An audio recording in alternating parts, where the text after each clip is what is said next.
안녕하세요. 오늘도 사연 살롱을 찾아주셔서 감사합니다. 저는 내일 모레 일흔을 앞두고 있는 여자입니다. 다른 사연들을 보면 대부분 30에서 60대 분들이 많은 것 같던데 제 나이가 많아서 이런데 사연을 올린다고 공감하실 분이 계시기는 할지 쑥스럽고 자신이 없네요. 그래도 다시는 만날 일이 없을 줄 알았던 작고 소중한 인연이 제게 용기를 주어 이렇게 사연을 써내려가게 되었어요. 요즘이야 100세 시대라고 해서 일흔이라고 그렇게 당장 죽을 날만 보고 살아가는 나이는 아니니 누군가는 이런 말을 하는 저를 우습게 생각하실 수도 있겠지만 이 나이 먹고 제가 지나온 인생을 되돌아볼 때마다 늘 드는 생각이 있는데요. 어릴 때 어른들이 귀에 딱지가 않도록 말씀하시던 생각보다 인생은 짧고 세상은 좁다는 그 말이 정말 어느 정도 사실이었다는 거예요. 그 말은 꼭 제가 잊을만 할 때쯤 어떤 사건이나 생각지도 못했던 만남을 통해 상기가 되곤 했던 것 같아요. 하지만 젊은 시절에 비해 생활이 안정되고 변화가 급격히 적어지는 늙음하게도 이런 일을 겪게 될 줄은 미처 몰랐답니다. 저는 시골에 있는 한 작은 고등학교 선생님이었고 남편은 부모님께 물려받은 작은 한의원 의사였어요. 저와 남편은 젊은 시절엔 나름대로 각자 하는 일에 열정이 넘쳐서 아이를 언제까지 가져야겠다는 구체적인 계획 없이 결혼철을 보냈던 것 같아요. 결혼 전에는 결혼 후 일정에 대해 누가 구구절절 설명해 주는 게 아니다 보니 막상 결혼하고 몇 년간은 모든 게 낯설어 이리저리 헤매느라 정신이 없었죠. 시부모님의 생신이나 명절, 친척들의 경조사 등 결혼했다고 저희 두 사람만 잘 먹고 잘 살면 된다는 게 아니라 양가 가족들의 일로 신경 써야 할 것이 참 많다는 걸 뒤늦게 깨달았답니다. 그렇게 눈앞에 보이는 것들을 하나 둘 챙겨가며 앞만 향해 가다가 문득 정신을 차려보니 주변에 저희 부부와 비슷하게 결혼했던 친구들은 전부 아이를 낳아 키우고 있더라고요. 저희도 아이 생각이 없었던 건 아니었던 터라 얼른 아이를 가져야겠다고 생각을 하면서도 바로 실행에 옮기지는 못했어요. 저는 학교에서 학생들을 다루고 남편은 병원에서 환자들을 다루다 보니 현실적으로는 누구 한 명 빨리 아기를 낳아 키우고 싶다거나 명확한 계기가 생기지 않으니 차일피일 미루게 되더라고요. 그러던 어느 날 저에게 결정적으로 아기를 갖고 싶다는 생각이 든 계기가 있었어요. 제가 고등학교 1학년 담임을 맡고 있을 때였어요. 고등학교 때는 다 같은 교복에 비슷한 운동화, 비슷한 가방을 메고 다니니 겉보기에 별로 차이가 나지 않는다고 생각하실지도 모르겠지만 생각보다 매일 학교에서 학생들을 보면 가정 형편이 바로 눈에 보일 만큼 차이가 많이 났어요. 오히려 다 같은 차림을 하고 있으니 그 중에서도 좋은 태가 나는 아이가 있고 아닌 아이가 있는 게 눈에 더 띄었다고 해야 할까요? 솔직히 처음엔 제가 썩을 대로 썩은 어른이라 이 와중에 그런 게 눈에 보이나 보다 생각했었는데 같은 아이들 눈에도 그런 게 보이긴 했나 봐요. 선생님도 사람인지라 당연히 말을 잘 듣고 별다른 말썽을 안 부리는 착한 학생을 좋아하기 마련인데 티는 안 내도 제가 반에 참 좋아하던 학생이 있었어요. 예의도 바르고 성실하고 친구들과 교우관계도 좋은 착한 여학생이었어요. 공부도 곧잘해서 늘 상위권을 유지하는 친구라 마음속으로 잘 되길 응원하던 친구였는데 어느 날부터인가 성적이 흔들리는 게 눈에 보이더라고요. 그 나이 때야 학생들 성적 흔들리는 게 그렇게 이상한 일은 아니니 그러려니 하고 넘겼는데 그 뒤로도 쭉 떨어지다 못해 밝기만 했던 얼굴에 그늘이 지기 시작한 것 같아 신경이 쓰이기 시작했어요. 잘 웃던 애가 웃음이 줄고 친구들과도 점점 어울리지 않기 시작했어요. 그게 담임으로서 못내 걱정이 되어 그냥 지나칠 수가 없었어요. 그래서 하루는 모든 수업이 끝나고 그 학생을 따로 교무실로 불러 이야기를 나눴죠. 선생님, 하실 말씀이 있다고 하셔서 왔어요. 학생 대부분이 하교한 조용한 시간에 불러서였는지 지원이가 퍽 걱정이 됐는지 긴장감이 만연한 얼굴로 교무실에 들어왔어요. 그래 지원아, 다른 게 아니고 요새 무슨 일 있니? 성적도 떨어지고 얼굴도 안 좋아 보여서.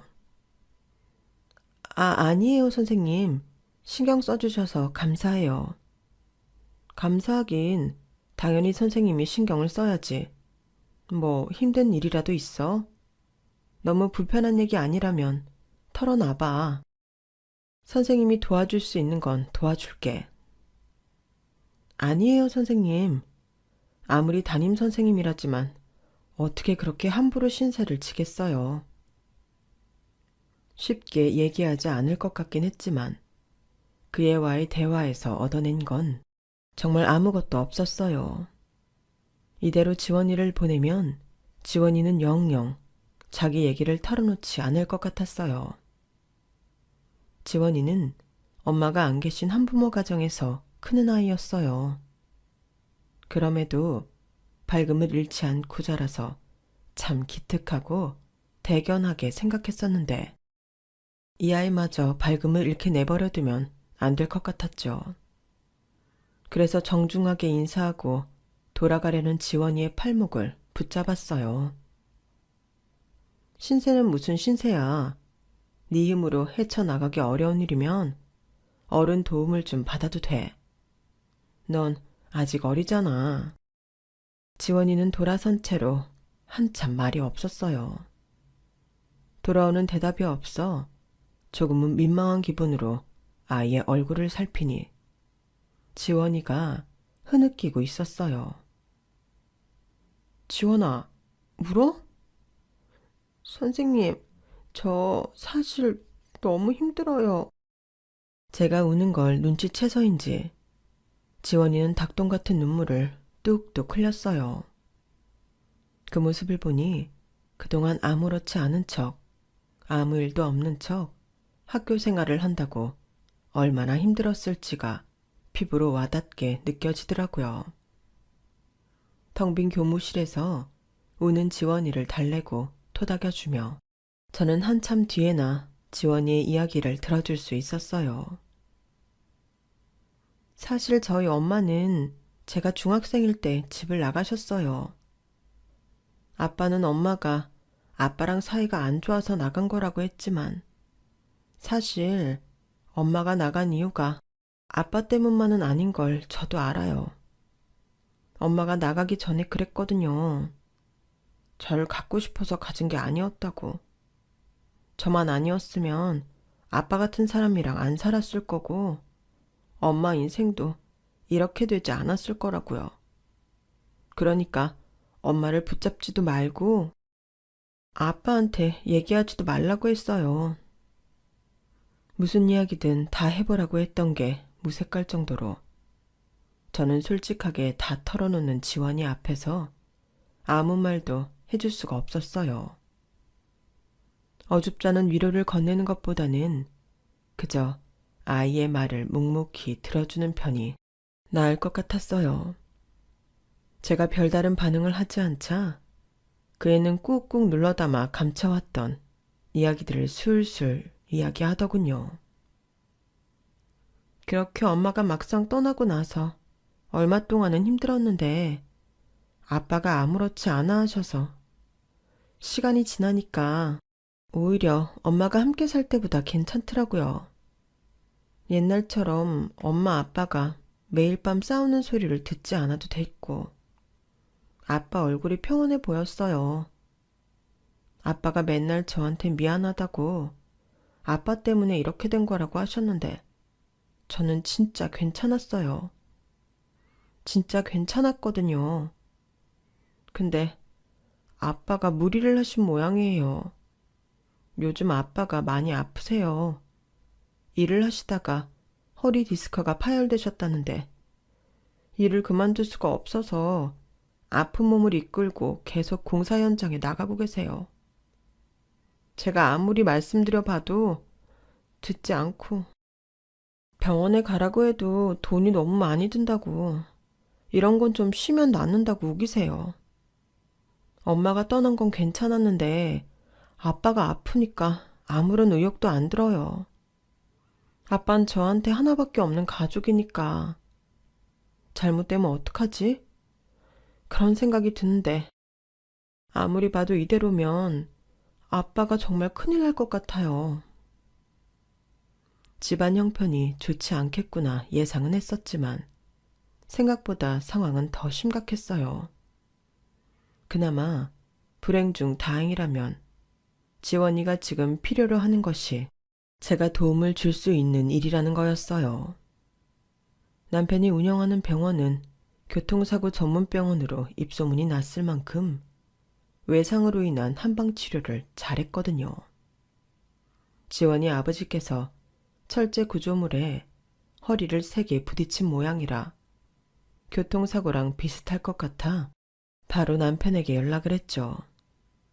남편은 사정을 듣더니 딱하게 생각하는 것 같았어요.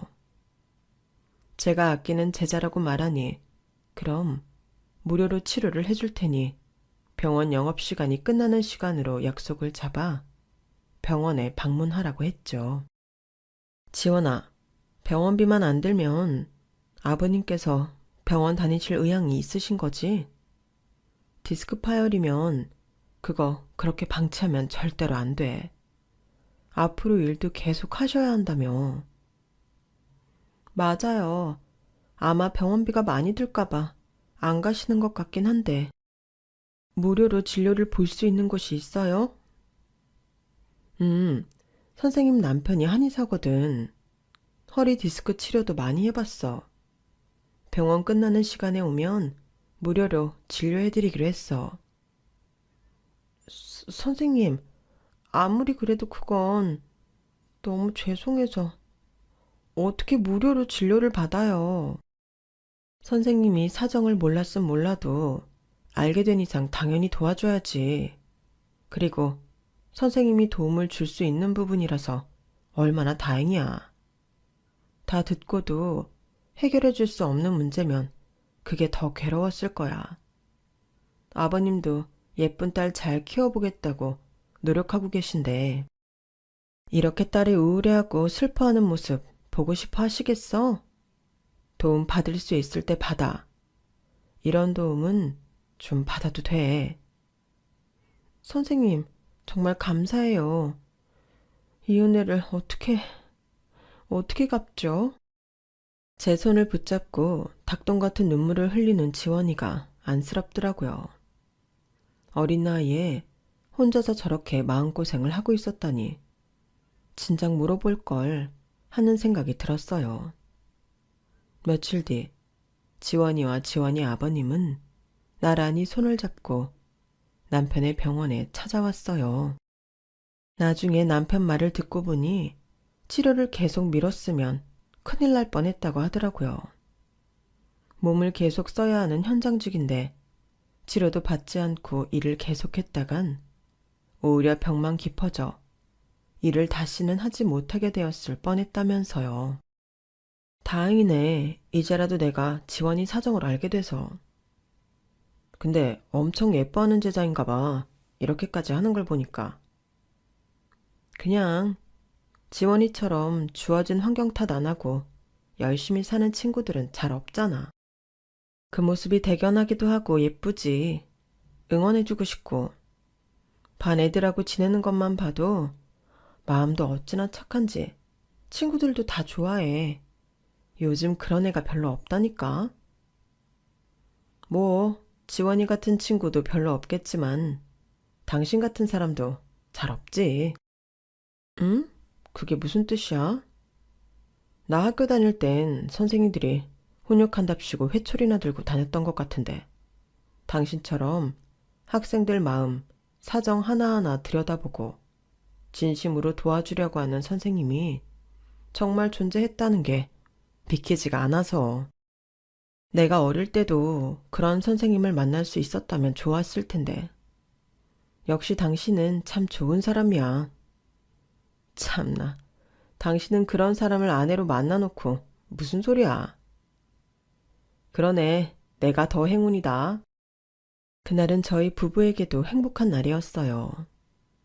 누군가는 그런 식으로 사연 딱한 사람들 다 무료로 진료봐주면 뭐 해먹고 살 거냐 묻겠지만 남편은 한 달에 한 번 꼭 시간을 내서 주말에 형편이 어려운 사람들을 위한 한방치료 봉사를 나갈 정도로 의사로서 사명감이 투철한 사람이었어요. 저도 결정적으로 그런 모습에 반해 결혼을 했었고요. 사실 이런 부탁도 남편이 선한 사람이었기에 할 수 있는 부탁이었어요. 부부 사이라고 뭐든 편하게 부탁할 수 있는 건 아니었으니까요. 남편은 제게 저 같은 사람을 만나 행운이라 말해주었지만 사실 제가 더 행운이었죠. 시간이 어느 정도 흘러 지원이 아버지께서 허리 통증이 점차 나아지시자 지원이 표정도 눈에 띄게 밝아졌어요. 1학년이 끝나갈 무렵 지원이는 성적도 원래대로 돌아왔고 학교 생활도 안정적으로 하고 있었어요. 선생님, 저 선생님한테 드릴 게 있어서요. 뭔데? 이거 아빠가 그동안 너무 감사했다고 갖다 드리라고 해서요. 텅 빈 교무실, 쭈뼛쭈뼛거리며 주변 눈치를 살피던 지원이가 가방 속에서 누런 봉투를 꺼냈어요. 꽤 두툼하게 채워져 있는 봉투 속에는 10,000원짜리 지폐가 여러 장 들어있었어요. 지원아, 아버님께서 무슨 마음이신지 알겠는데 여긴 학교고 나는 선생님이야. 선생님들은 이런 거 받으면 안 돼. 이런 거 바라고 한 것도 아니고. 이게 뭐가 어때서요? 그동안 받아온 치료비에 비하면 아무것도 아닐 텐데. 그냥 이제라도 청구하는 거라고 생각하고 받아주세요. 네? 안 된다니까. 정 그러면 나중에 졸업하고 너 잘 되면 그때 가서 맛있는 거나 사줘. 우리가 선생과 제자인 관계에서는 절대 이런 거 받을 수 없어. 알겠지? 그리고 1학년이 끝나고 더 이상 네가 내 반이 아니라고 해서 아버님 치료 끝나는 것도 아니야. 아버님은 많이 나아지실 때까지 병원 오셔야 해. 선생님 남편이 더 이상 안 와도 되세요. 할 때까지는 꼭 모시고 와. 알겠지? 그럼 은혜는 언제 갚아요? 은혜는 무슨, 그건 아버님 다 나으면 그때 갚든가.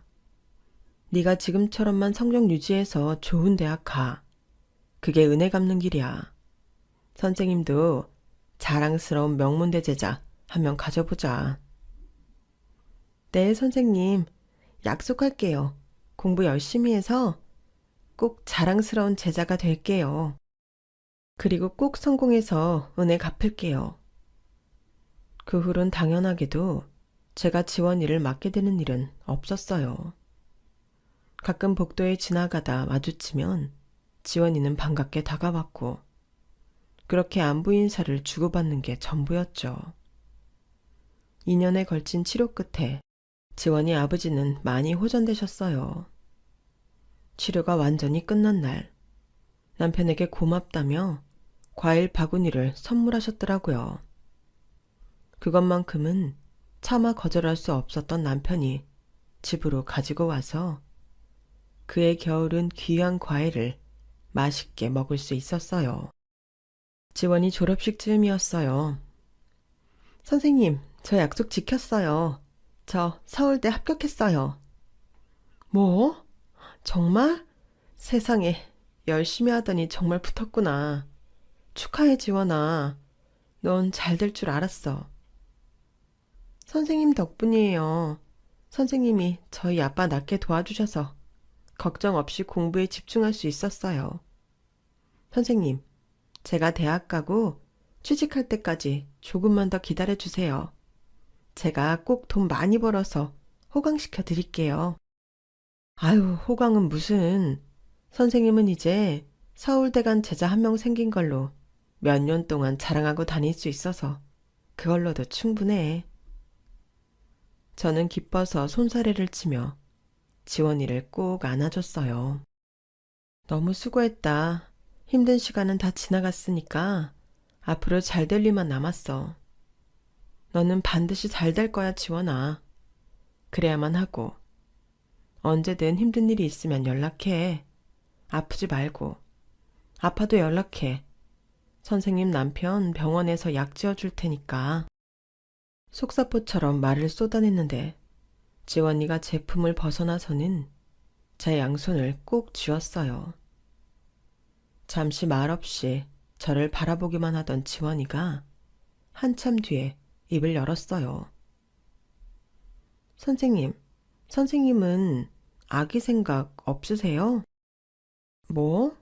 갑자기 웬 아기? 뭐 생각이야 있긴 하다만. 선생님이 아기를 낳으시면 딸일지 아들일지 모르겠지만요.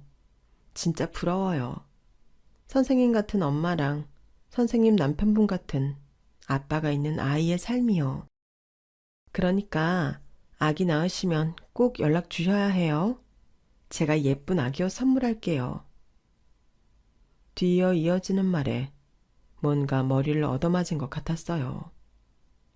저도 지원이를 도우면서 지원이처럼 착한 아이가 있었으면 좋겠다는 생각을 줄곧 해왔던 것 같아요.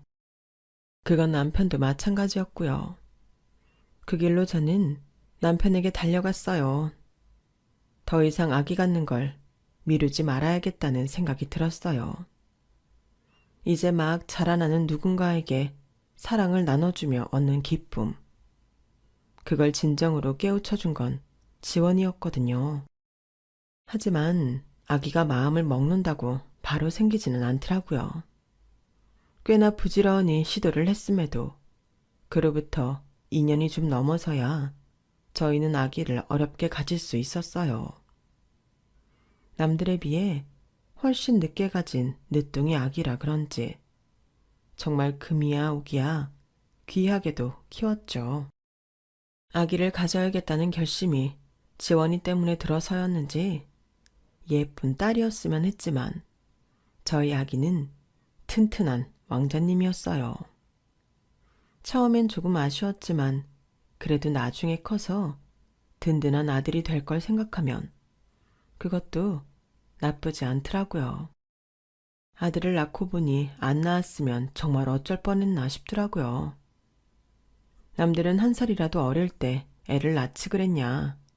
나이가 들어서 낳으니 힘들지 않냐고들 하는데 힘든 건 사실이었지만 전 정말 다행이라는 생각밖에 안 들어서 괜찮더라고요.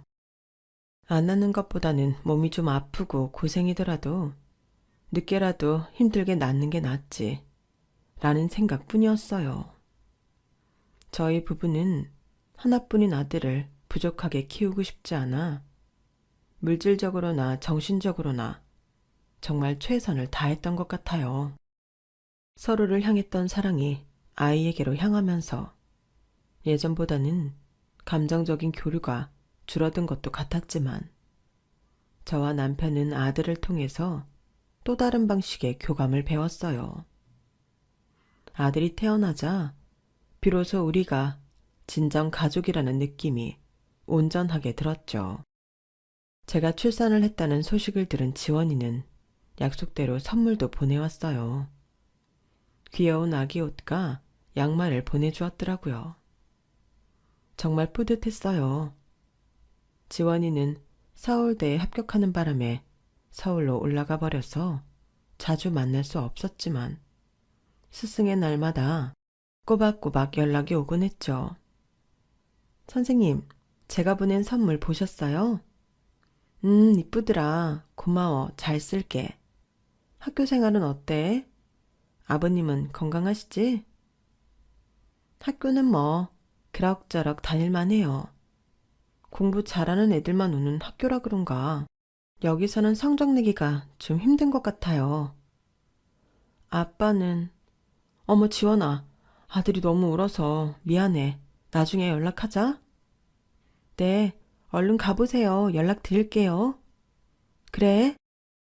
대학에 간 후에도 잊지 않고 제 안부를 물어오는 지원이가 고마웠지만 아들이 생긴 후로는 아들을 케어하느라 정신이 없어 지원이에게는 전혀 신경을 쓰지 못했던 것 같아요. 지원이도 그 부분은 이해를 해줬어요. 서울에 있느라 자주 만나지도 못하는 상황이다 보니 아들이 유치원을 입학했을 쯤엔 정신을 차려보니 지원이에게서 오던 연락이 끊겨 있더라고요. 횟수를 따져봤을 때 아마도 취업을 준비하거나 취업을 이미 하고 적응하느라 시간이 없어도 없을 때였어요. 언젠가 연락 오겠지 했지만 영 연락이 오지 않아 먼저 전화를 하니 들려오는 건 번호가 바뀌었다는 음성뿐이었어요. 아끼던 제자와는 연락이 끊어진 게 못내 아쉬웠지만 상황이 많이 변했고 저에게는 다시 돌봐주어야 할 제 반 아이들과 아들이 있었어요. 그렇게 바쁘게 살다 보니 지원이는 조금씩 머릿속에서 잊혀져 갔죠. 그렇게 세월이 또 얼마나 흘렀는지 모르겠어요. 나름 저는 교육자고 남편은 의사였어서 그런지 자식 교육에는 온갖 열정을 쏟아부었고 그 결과 아들은 좋은 학교에 입학을 하게 되었어요. 목표하던 서울대는 아니었지만 그 바로 근처 성적의 대학에는 지원할 수 있었죠. 그 학교 역시 많은 사람들이 꿈꾸는 명문대였기에 저희 부부는 망설임 없이 아들을 서울로 보냈어요. 그때 저는 교사 일은 이미 정년 퇴직을 하고 남편의 병원에서 일을 돕고 있었어요. 하지만 아들이 무사히 4년제 대학을 졸업하고 취직을 한 뒤엔 저희도 더 이상 죽어라 일할 필요를 못 느꼈죠. 남편은 병원을 팔았고 작은 땅을 사서 집을 짓고 저와 농사를 지었어요. 여생은 그렇게 편안하게 살고 싶었죠. 그러던 어느 날 아들에게서 문득 걸려온 전화에 얼마나 놀랐는지 몰라요. 엄마 아빠, 저 결혼하고 싶은 여자가 생겼어요. 주말에 시간 되시면 같이 식사 한번 하시는 거 어떠세요? 아들의 대학 졸업식이며 취업 축하 파티를 했을 때만 해도 이런 감정은 못 느꼈던 것 같은데 아들이 결혼하고 싶은 여자를 데리고 오겠다고 하자 그제서야 시간이 지난 것이 확 실감이 됐어요. 저희는 흔쾌히 수락을 했고 바로 약속 자리가 잡혔죠. 열심히 공들여 키운 제 착한 아들의 마음에 든 여자라면 분명히 아들처럼 바르고 착한 심성의 여자일 거라고 생각했어요. 그래서 시간이 다가올수록 기대가 되고 떨리기도 했죠. 당신의 인사가 왜 이렇게 떨어? 모르겠네. 그냥 아들이 좋아하는 여자를 본다는 게 떨려서. 그러는 당신은 왜 떨어? 그러게, 나도 떨리네. 이상하네. 저희 부부도 이상하게 설레는 마음을 감추지 못했어요. 너무 설렌 나머지 약속 장소에 20분이나 일찍 도착했지 뭐예요. 애들이 부담스러워하겠다. 조금 맞춰서 올걸. 도착했다고 연락하지 말고 애들 전화 오면 그때 이야기하지 뭐. 그렇게 남편과 함께 이런저런 이야기를 나누며 기다리는데 시간이 한참 지나도 애들이 안 왔어요. 시계를 보니 약속 시간보다도 30분이 경과가 되어 있더라고요. 저희가 일찍 온 시간까지 하면 한 1시간가량을 기다렸던 거죠. 깜짝 놀라 아들에게 전화를 하니 아들의 목소리가 좋지 않았어요. 뭐야? 어디야? 왜 안 와? 연락도 없이. 아, 엄마. 아빠 죄송해요. 도착하셨어요? 우린 진작 도착했지. 일찍 도착해서 지금 1시간 가까이 기다렸어. 정말 죄송해요. 오늘은 같이 식사 못할 것 같아요. 오늘 두 분이서 식사하시고 제가 식사비는 보내드릴게요. 다음에 다시 식사 자리 잡을게요. 아니, 무슨 일인지 설명은 해줘야지. 왜? 그 애가 못 온대? 급한 일이라도 생긴 거야? 아니요, 그건 아닌데. 사실은 내려오는 길에 저랑 싸워서 차에서 내려서 사라져 버렸어요. 뭐라고? 찾으러 다니는 중인데 아무리 찾아도 안 보이네요. 전화도 안 받고. 웬만하면 얼른 찾아서 데리고 가려고 했는데. 죄송해요. 알았다. 일단 끊으마. 얼떨결에 전화를 끊자 서서히 화가 올라왔어요. 부모님께 인사드리러 가는 자리라는 걸 알고 있었을 텐데. 뭐 때문에 싸웠는지 이유는 몰라도 그런 식으로 뛰쳐나가서 잠수를 타다니. 아무리 화가 나도 기다릴 어른들을 생각해서 참고 오던 길은 왔어야 하는 거 아닌가. 그런 생각이 들었어요. 제가 화를 내자 자초지종을 들은 남편도 기가 막혀 했어요. 그렇게 저희의 며느리는 첫 인상부터 저희에게 좋지 않은 인상을 심어줬죠. 겨우 잡은 두 번째 만남이라고 그 나빴던 인상이 다시 좋아지지는 않았어요. 제가 시골에서만 살고 시골 아이들만 봐서 그런 건지는 몰라도 차림새부터가 영 적응이 안 되더라고요. 갈색으로 색을 뺀 머리카락에는 얼마나 열을 가했는지 버석버석해 보였고 화장은 어찌나 진한지 입술이 벌겋고 눈은 시커맸어요. 여름이라 좀 더운 날씨이기는 했지만 팔다리가 훤히 드러나는 시원하고 짧은 나시티에 손바닥만한 반바지를 입은 것도 보기 좋진 않았어요. 이런 걸 지적하면 꼰대라고 한다나? 그런 얘기를 들었던 것도 같아 함부로 지적도 못하고 속만 태웠죠.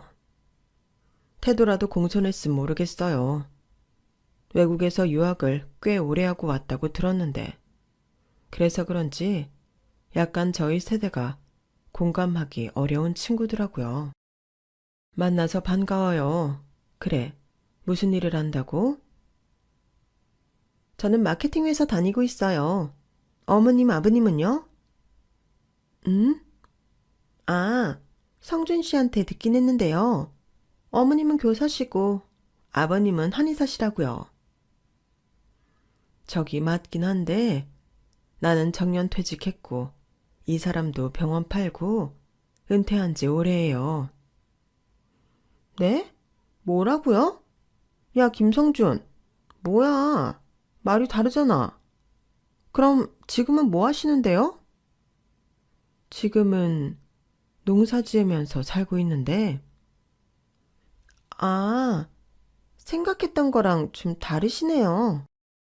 대놓고 떨떠름한 표정을 짓는 게 어이가 없었어요.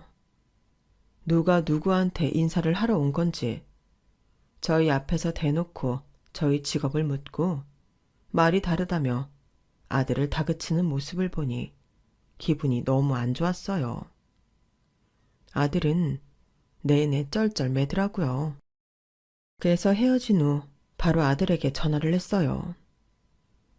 성준아, 꼭 그 애랑 결혼까지 해야겠니? 연애만 하면 안 돼. 아직 너희 나이도 어리고. 딱히 결혼할 정도로 애가 괜찮은지 엄마 아빠는 잘 모르겠다. 좀 겉모습이 그래서 그렇지 사람은 괜찮아요. 약간 자유분방하고 괄괄해 보여서 그래요. 어른들이 좋아할 만한 애는 아닌데 아마 오빠들 많은 집에 막내딸로 자라서 사랑도 많이 받고 호냐호냐 커서 그런 걸 거예요. 여보, 나 좀 바꿔요. 너도 사랑은 많이 받고 컸잖니. 그래도 어른을 만날 때 기본 예의라는 게 있는데. 아, 엄마, 아빠, 죄송해요. 실은 쟤네 집이 좀 잘 살아서 저도 있어 보이려고 엄마 아빠 은퇴한 건 얘기 안 했어요. 뭐, 네가 우리 직업을 속인 것도 아니고 그건 괜찮다. 화는 안 내든? 조금 화내긴 했는데 제가 잘 달래보려고요. 그래도 배울 점이 많은 애예요. 집이 유복해서 보는 눈도 있고 유학을 다녀와서 그런지 생각도 많이 깨어있고요. 엄청 진취적이에요. 이렇게 배울 점 많은 사람이랑 평생 함께하고 싶어요. 아들의 결의에 찬 목소리를 들으며 잠시 고민했어요. 마음 같아선 끝까지 반대하고 싶었지만 외국에서 오래 살았다고 하니 그래, 문화 차이 때문에 이렇게 안 좋아 보일 수도 있겠다 싶었어요. 남편도 사람이 나빠 보이진 않는데 그냥 두자고 하더라고요. 결국에 결혼은 본인 좋다는 사람이랑 하는 게 제일이라면서요. 저도 그 말에는 동의해서 아들을 믿어보기로 했어요. 결혼을 준비하는 과정에선 별달리 저희 속을 썩히는 일은 없었어요. 여자엔 무뚝뚝하긴 했지만 웬만한 건 아들이 하자는 대로 하는 것 같았어요. 집도 유복해서인지 결혼할 때 지원도 아낌없이 해주는 것 같더라고요. 상대적으로 저희가 해주는 게 없는 것처럼 느껴져서 살짝 민망할 정도로요. 그래도 의외로 성격은 쿨해서인지 그런 걸로 일일이 남편 쪽도 더해오거나 맞춰오라며 따지진 않더라고요. 이런 점이 아들이 말했던 좋은 점인가 했어요. 둘은 결혼식을 올렸고 여전히 제가 원하는 며느리상은 아니었지만 결혼을 준비하며 내내 행복해 보이던 아들 모습을 보며 나름대로 뿌듯했어요. 그래도 언제 저렇게 커서 좋아하는 여자도 생긴 건지 감회가 새롭고 신기하기도 하더라고요. 아들 말대로 더 지내다 보면 며느리의 장점도 천천히 알 수 있겠지 싶었어요. 하지만 그건 제 바람이었을 뿐 현실은 그렇지 않더군요. 성준아, 미진이는? 아, 엄마, 저희 명절에는 각자 집에 가서 시간 보내기로 했어요. 미진이는 엄마 아빠 생신 때 올 것 같아요. 뭐라고? 그런 게 어디 있어? 명절에 각자 집에 간다니. 그럼 우리 며느리를 명절에 못 보는 거니? 네. 결혼하고 나면 온전히 가족이랑 보낼 시간이 없으니까 그렇게 하는 게 어떠냐고 하더라고요. 제 생각에도 좋은 생각인 것 같아서. 결혼하고서는 엄마 아빠랑 보낼 시간이 없잖아요. 그래도 이럴 때라도 며느리 얼굴 보는 거지. 언제 보니? 완전 남남도 아니고 어떻게 이래? 그리고 너도 그러는 거 아니야. 결혼을 했으면 명절에 장인어른 장모님께 인사를 드려야지. 장인어른 장모님은 좋다고 하셨다나 봐요.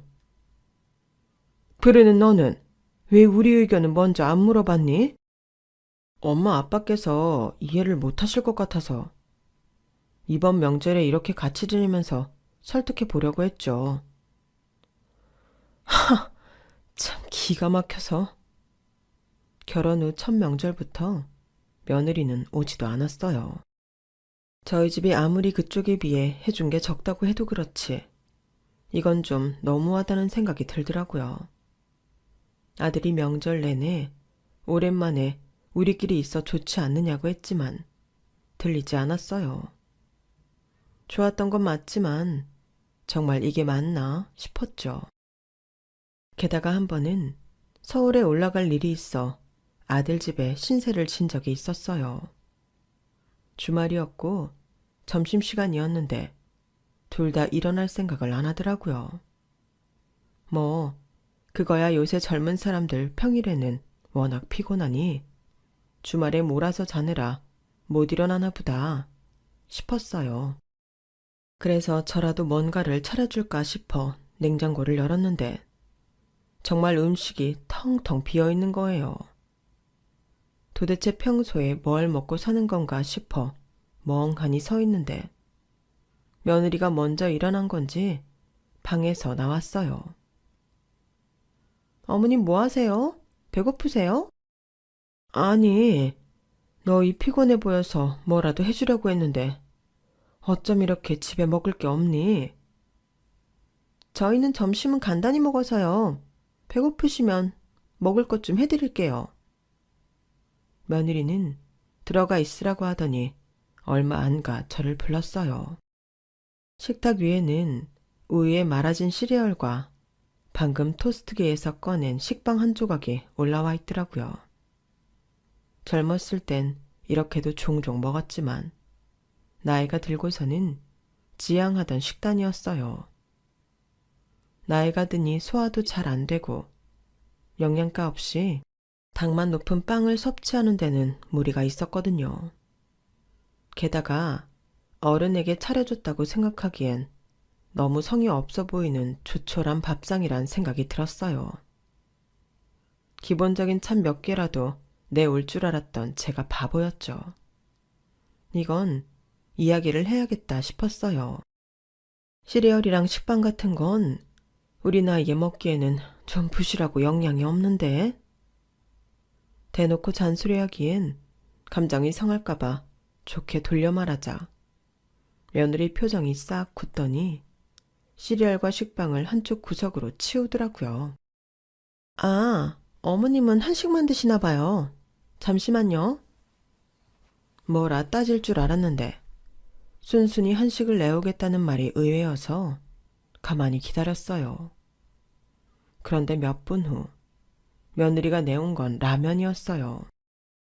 기가 막혀 말이 안 나왔지만 이 집에 먹을 것도 워낙 없고 허기가 진 건 사실이라 라면이라도 먹었어요.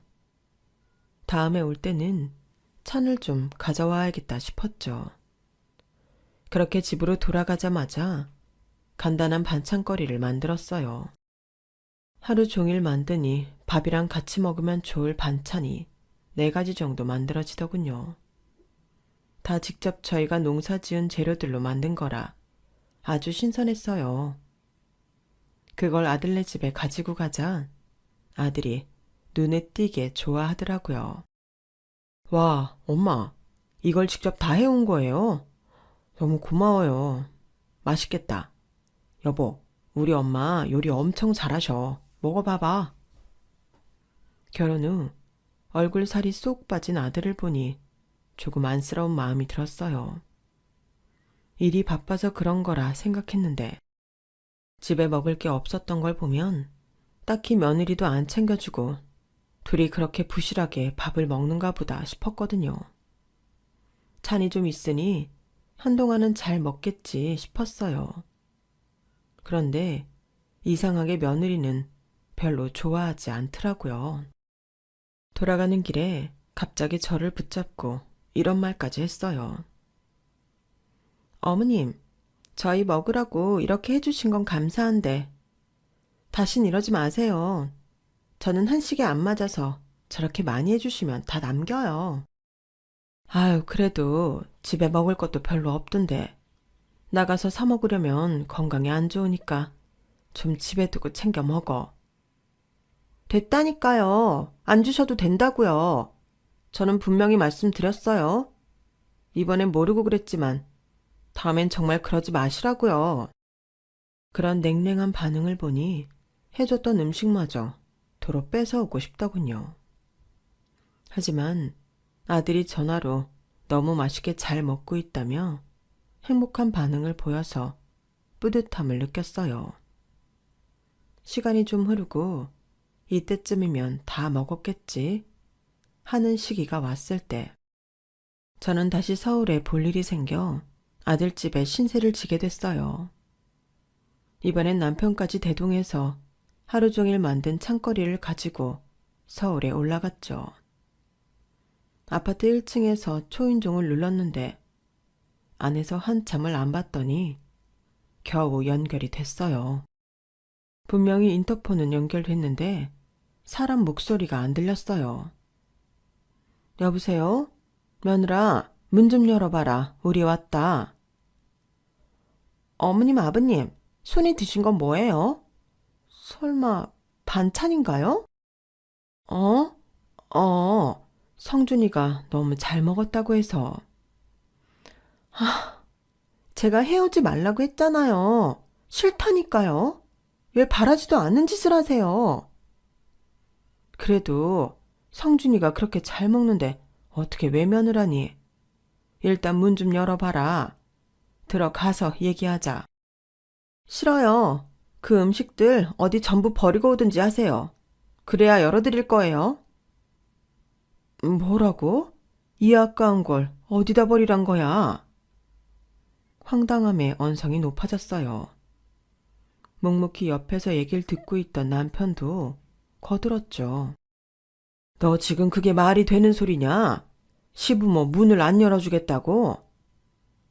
네, 아버님. 손에 드신 거 어떻게든 처리하고 오세요. 그럼 열어드릴게요. 참, 뭐 이런 애가 다 있어. 저희가 어이없어 문 앞에 서 있는데 어떤 사람이 뒤에 와 섰어요.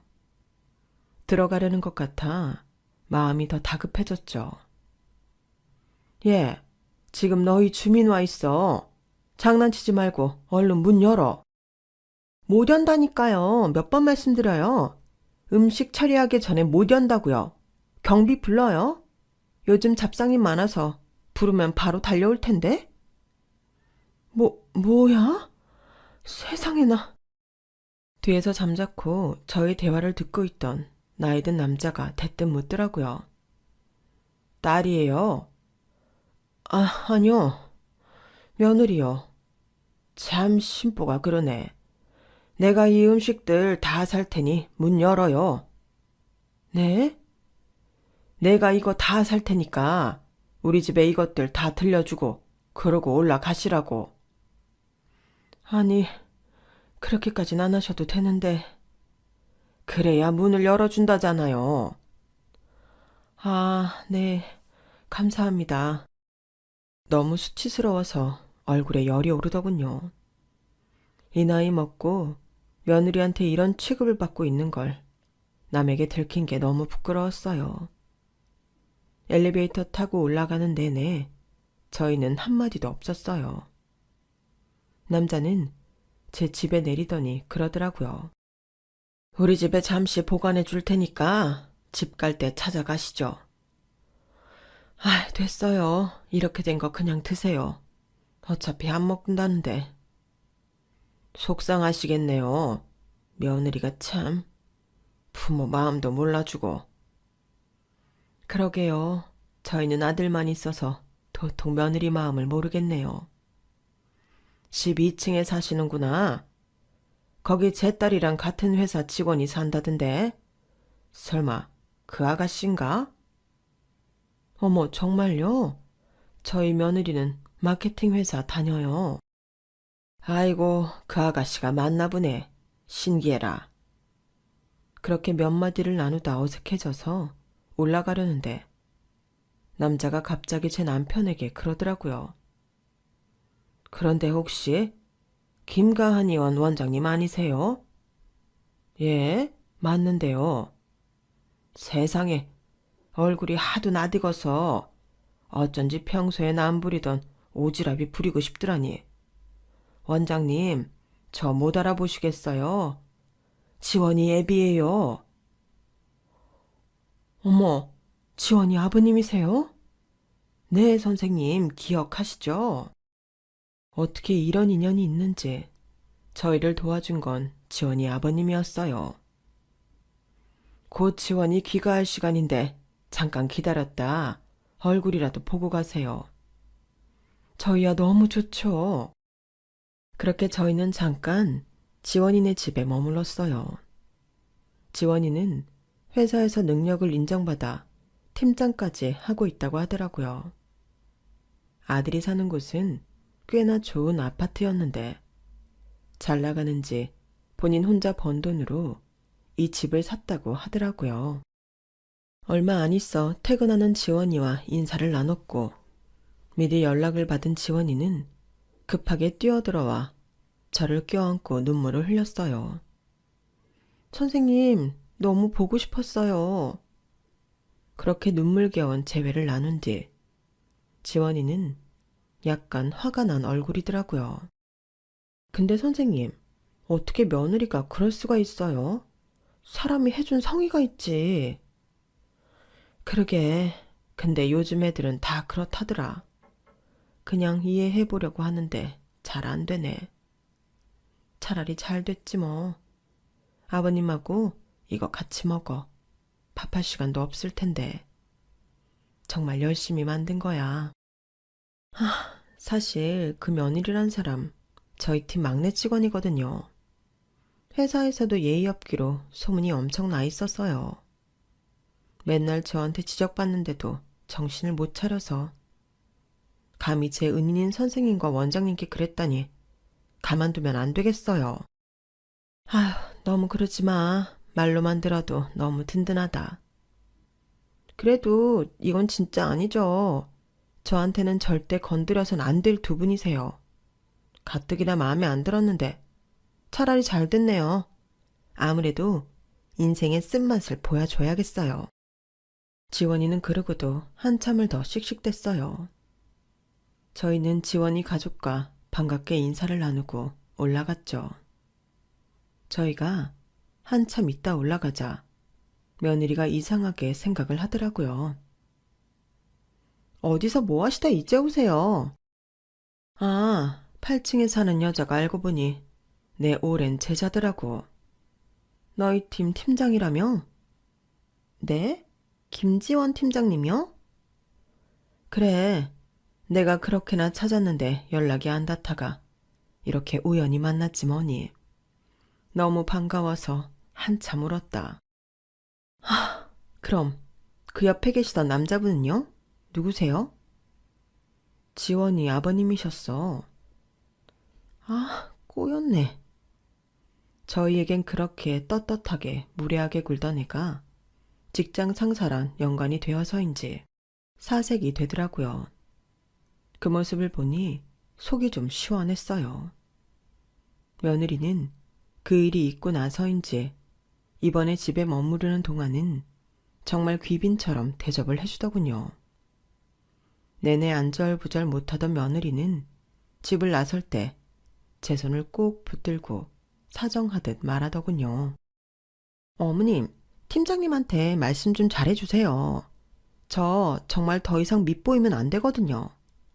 이 업계에서 팀장님 눈밖에 들면 아웃이에요, 아웃. 글쎄다, 네가 그러는 걸 지원이 아버님이 봐버려서 내가 좋게 말한다고 소용이 있을까 싶네. 네가 잘 해보렴. 어머님, 어머님! 애원하는 그의 손을 뿌리치고 나오는데 정말 그것보다 더 시원할 수는 없었어요. 부탁을 할 때는 공손해질 줄 알더라고요. 그럴 줄 알았음 진작에 저희한테 잘했어야지. 역시 사람 일이라는 게 한치 앞을 예상 못하는 것 같아요. 이렇게 다시 만나게 된 인연도 신기하고 또 그 도움을 받게 될 줄은 꿈에도 몰랐네요. 당분간 며느리의 건방진 태도가 고쳐질 것 같아 참 기분이 좋은 요즘이에요.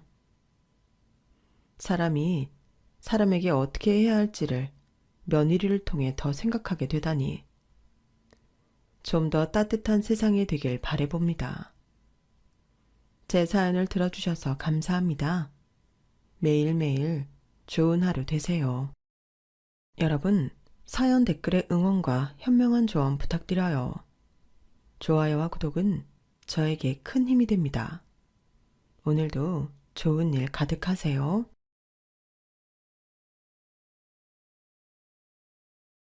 안녕하세요. 오늘도 사연 살롱을 찾아주셔서 감사합니다. 초등학교 3학년 딸과 알콩달콩 행복하게 살고 있는 30대 학부모예요. 알콩달콩이라고 표현했지만 요즘 삼춘기라고 하죠. 사춘기도 안 왔는데 한창 예민한 딸 덕분에 공주님 비위 맞춰주느라 애먹고 있는 아줌마랍니다. 전 철이 일찍 들어서 삼춘기든 사춘기든 그런 거 없이 독립적으로 바르게만 자라왔던 것 같은데 요즘 아이들은 저 때와는 다른 것 같아요. 저는 철이 빨리 들 수밖에 없었던 것이 엄마가 지병으로 너무 일찍 돌아가셨거든요. 제가 지금 저희 딸 나이일 때 돌아가신 것 같아요. 그래서인지 엄마가 절 끔찍이 아껴주셨던 건 두루뭉실하게 기억나지만 엄마에 대한 구체적인 기억은 잘 없어요. 그저 따뜻했던 기억만 가지고 평생 엄마를 그리워하며 살았죠. 아빠도 저에게 무척 잘해주셨지만 늘 바쁘셔서 엄마의 자리를 완전히 대체할 순 없었어요. 대신 엄청나게 많았던 가사 도우미며 운전기사, 개인 경비원 등 우리 집 일을 도와주셨던 분들이 절 키워주셨죠. 저희 집 정원엔 테니스장이 있었고 뒷마당엔 인공 분수가 있었어요. 그 동네가 부촌이라 다들 잘 살긴 했지만 유독 우리 집이 컸던 것 같아요. 지방 가업이었던 사업이 잘 된 덕분에 어렸을 땐 부유하게 살 수 있었죠. 지금 그곳에 가보니 다 허물어지고 아파트 단지가 크게 들어왔더군요. 이젠 저희 집도 아니니 아쉬울 것도 없지만 어릴 적 추억이 깃든 곳이라 마음 한켠이 아리더라고요. 초등학교 때 엄마를 잃고 3년쯤 흘렀을까? 아빠는 재혼을 하시겠다며 웬 여자를 데리고 오셨어요. 너무 갑작스러웠죠. 참미야, 아빠가 요즘 출장이다 뭐다 해서 너무 바빠서 챙겨주지 못해 미안하다. 자, 인사해. 앞으로 이 언니랑 친하게 지냈으면 좋겠어. 네? 이분은 누구세요? 제 영어 과외 선생님이에요? 원어민 교사인 거예요? 아니. 아빠가 곧 재혼할 여성분이야. 찬미 새엄마 될 사람이지. 진작 인사시켰어야 하는데 미안하다. 우린 이미 혼인신고까지 마친 사이다. 이름은 르네라고 해. 르네가 아직 한국말을 잘 하지 못해서 당분간은 영어로 대화해야 할 것 같아. 회사가 바쁘다는 핑계로 여러모로 너한테 참 미안한 모습만 보이는구나. 외국인도 잘 못 보던 지방에서 웬 금발의 푸른 눈을 가진 여자가 새엄마라며 함께 살게 되다니 너무너무 낯설었죠. 새엄마요? 아빠, 좀 당황스럽네요. 너무 갑작스럽기도 하고요. 미안하단 말밖에 할 말이 없구나. 어린 너에게 할 말은 아니다만 네 엄마 그렇게 허망하게 보내고 3년 동안 아빠도 너무 외로웠어. 르네 아줌마랑 잘 지내주겠니? 널 잘 챙겨줄 거야. 아빠가 자주 출장을 가시던 프랑스에서 새엄마와 사랑에 빠진 것 같더군요. 새엄마는 남들이 볼 때면 저에게 잘해주는 척 했지만 저와 단 둘이 있을 땐 찬바람이 쌩쌩 불었어요. 눈도 마주치지 않고 말도 걸지 않더군요. 본인 외모 치장하기에만 바빴던 것 같아요. 그 때문에 저도 새엄마한테 정을 못 붙였죠. 그런 집안 분위기 속에서 중고등학교 기간을 보냈고 얼른 졸업하고 서울로 대학 가서 혼자 살고 싶은 마음이 컸어요. 정시로 대학 가기로 마음먹고 수능 공부를 아주 열심히 하던 날, 아빠는 새엄마와 프랑스 여행을 떠나신다며 통보하더군요. 고3인 우리 딸을 두고 새엄마랑 둘이 여행 가게 되어 정말 미안하다 참미야. 아빠 출장이랑 겹쳐서 겸사겸사 가는 거야. 일정 조정해서 최대한 빨리 들어올게. 아니에요, 아빠. 어차피 수능 공부 저 혼자 하는 건데요, 뭐. 새엄마랑 좋은 시간 보내다 오세요. 면세점에서 제가 늘 쓰는 로션 하나만 사다 주세요. 선물로요. 그래, 우리 딸 스스로 늘 열심히 공부해줘서 정말 기특하다. 내가 선물로 로션 꼭 사올게. 프랑스 초콜릿도 사올 테니 기대하렴. 이게 아빠와의 마지막 대화가 될 줄은 몰랐어요. 아빠와 새엄마는 프랑스에 간 지 2주 후 연락이 뚝 끊겨버렸죠. 가업을 성공적으로 경영하던 아빠가 하루아침에 연락이 끊기자 회사도 비상 상황이 됐나 보더군요. 우리 집에서 일하시던 분들도 하나둘 안 나오기 시작하고 대궐 갔던 우리 집엔 마치 유령의 집처럼 저 혼자 덜렁 남게 되었죠. 이게 대체 무슨 일이지? 이 세상에 진짜 나 혼자 남게 된 건가? 경찰에도 신고해 봤지만 해외에서 실종된 거라 찾지 못하더군요. 친척들도 거의 없었기에 전 저 혼자 수능 보고 서울로 대학을 가게 되면서 기존에 살던 집을 처분하려 했어요. 근데 그 집도 새엄마 명의로 되어 있어 제가 손댈 수 있는 부분이 없더군요. 그냥 제 집만 챙겨서 통장 하나 들고 서울로 향했죠. 다행히 아빠가 평소에 용돈을 두둑히 주셔서 제 명의의 통장에는 1억 원의 돈이 들어있었어요. 20살인 저에게 1억은 엄청나게 큰 돈이었죠. 일단 대학 등록금 할 돈과 생활비 조금을 남겨두고 8천만 원으로 18평짜리 집을 샀어요.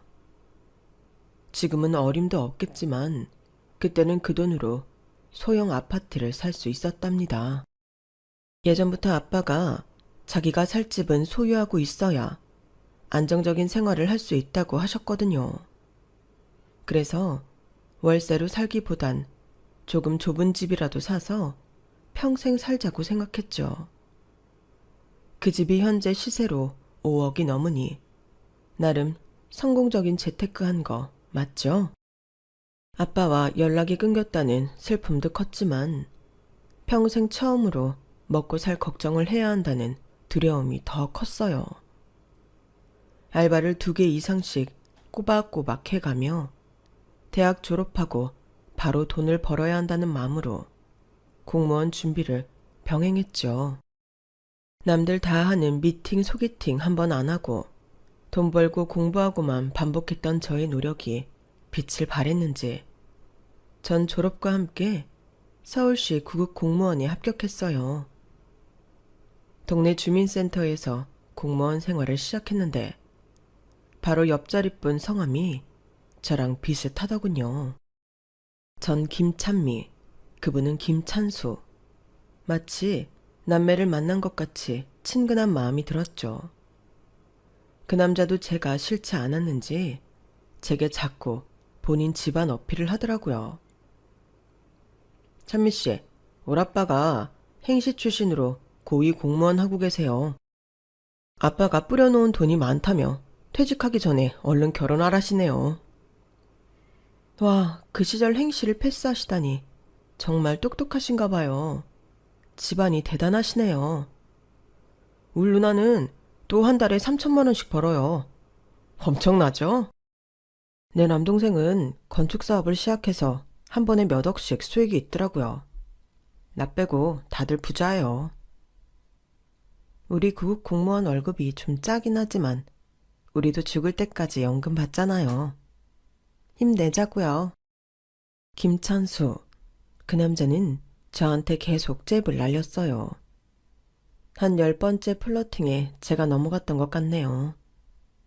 저도 연애를 한 번도 해본 적 없었기에 데이트를 어떻게 하는지도 몰랐고 궁금하기도 했거든요.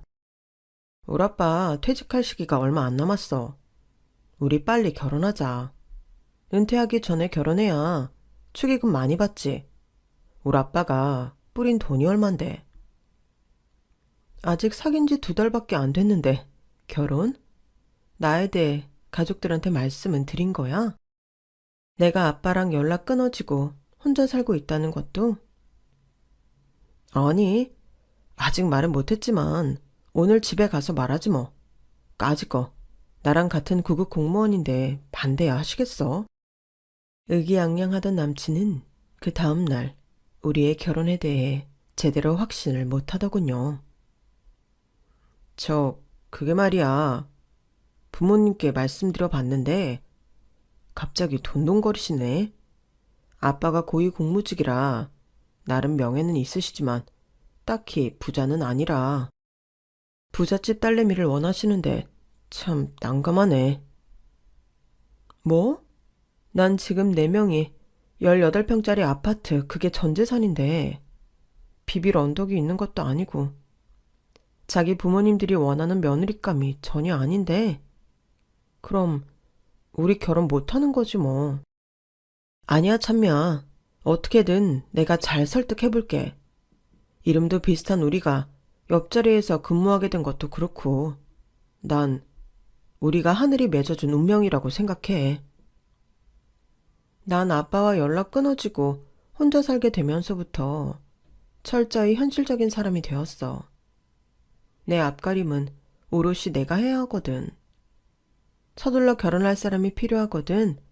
어른들이 좋아하는 부잣집 딸내미 맞나 봐. 난 아닌 것 같아. 거기까지만 해. 헤어지잔 말은 하지 말아줘. 나한테 조금만 시간을 줘. 내가 다 알아서 할 테니. 알았지? 오빠만 믿어. 오빠만 믿으라는 그 말인 즉슨 사고를 치겠다는 말이었나 봅니다. 우리 사이엔 예기치 않은 아기 천사가 찾아왔죠. 전 너무 당황했지만 남친에겐 미필적 고의가 있었는지 드디어 됐다를 외치며 결혼을 밀어붙이더군요. 남친 부모님은 임신한 저를 일단 만나보자고 하셨어요. 전 최대한 말끔한 정장을 입고 무척이나 긴장되는 마음으로 약속 장소로 향했죠. 남친의 말에 따르면 아빠가 고위 공무원이고 엄마는 클래식 좋아하시는 정숙한 분이라길래 조용하고 고상한 가족 분위기를 기대했어요. 하지만 남친 엄마의 첫마디에 제 기대는 산산조각 났죠. 처녀가 벌써부터 팔랑 까져가지고는 네가 공무원 망신 다 시키는구나. 사귄 지 얼마나 됐다고 임신을 해가지고 결혼을 바래. 낯짝도 참 두껍구나. 속으로 헉했어요. 당황했죠.